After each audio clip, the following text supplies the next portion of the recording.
കൊട്ടാരക്കര നെടുവത്തൂർ മുണ്ടുപാറയിൽ ആൺ സുഹൃത്തിന്റെ പീഡനം സഹിക്കവയ്യാതെ യുവതി കിണറ്റിൽ ചാടി. രക്ഷിക്കാനിറങ്ങിയ ഫയർമാനടക്കം 3 പേർ മരിച്ചു.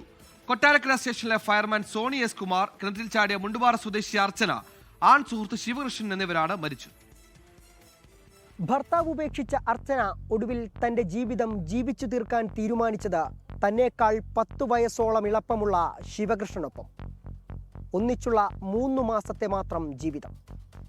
ഒടുവിൽ പ്രശ്നങ്ങളും തർക്കങ്ങളും ആ ജീവിതത്തിൽ പതിവായി.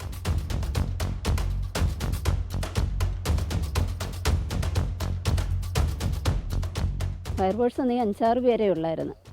അപ്പം അവരെ എല്ലാം കൂടെ ഒരാളകത്ത് ഇറങ്ങി. അന്നേരം ആ കിണറിൻ്റെ അവിടെ എല്ലാം ഇടിഞ്ഞങ്ങനെ പോകുന്നത് ഞാൻ കണ്ടുകൊണ്ടിരുന്നു. ഞങ്ങളവിടെ നിന്ന് കണ്ടുകൊണ്ടിരുന്നു. അപ്പോഴത്തേനെ ഞാൻ വിളിച്ചൂവിയൊക്കെ ചെയ്ത്. നാട്ടുകാർ മാത്രമല്ല, അർച്ചനയുടെ ജീവിത രീതികൾ ഉൾക്കൊള്ളാൻ കഴിയാതെ സ്വന്തം അച്ഛൻ പോലും പിണങ്ങി. പിന്നെ ആകെ ആശ്രയം അമ്മ മാത്രമായിരുന്നു. പക്ഷെ നമുക്ക് നമ്മളായിട്ട് വലിയ ഇതൊന്നുമില്ല. എത്ര നാൾ മുമ്പായിരുന്നു അച്ഛനായിട്ടൊക്കെ വിളിയും ഞാൻ വിളിക്കാൻ ഇതറിഞ്ഞതിന് ശേഷം ഞാൻ വിളിച്ചിട്ടില്ല. ഏറ്റവും ഒടുവിലത്തെ അമ്മയായിട്ടൊക്കെയോ? അങ്ങനെ സഹകരണം തന്നെ.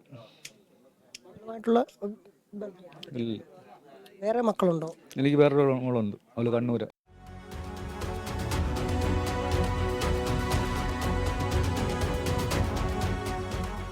മൂന്ന് മക്കളടക്കം 4 വയറുകൾ നിറയ്ക്കാൻ ഹോം നഴ്സായി. ഇതിനിടയിലായിരുന്നു ശിവകൃഷ്ണനുമായുള്ള ബന്ധം. മദ്യപാനിയായ ശിവകൃഷ്ണൻ അർച്ചനയെ മർദ്ദിച്ചത് പലപ്പോഴും മക്കളുടെ മുന്നിൽ വെച്ച്.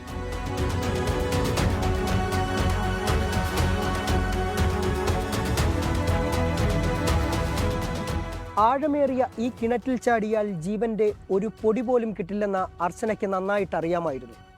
ഒരു നിമിഷം ഒന്ന് തിരിഞ്ഞു ചിന്തിച്ചിരുന്നെങ്കിൽ 3 കുട്ടികൾക്ക് അമ്മയില്ലാതാകില്ലായിരുന്നു. ഒപ്പം നമുക്ക് കർമ്മധീരനായ ഒരു ഫയർഫോഴ്സ് ഉദ്യോഗസ്ഥനെയും നഷ്ടമാകില്ലായിരുന്നു. ഹൃദയ എന്ന 3 വയസ്സുകാരിക്ക് അവളുടെ അച്ഛനെയും നഷ്ടപ്പെടില്ലായിരുന്നു. ക്യാമറമാൻ രാജ്കിരണിനൊപ്പം സുജിത് സുരേന്ദ്രൻ, 24 കൊട്ടാരക്കര.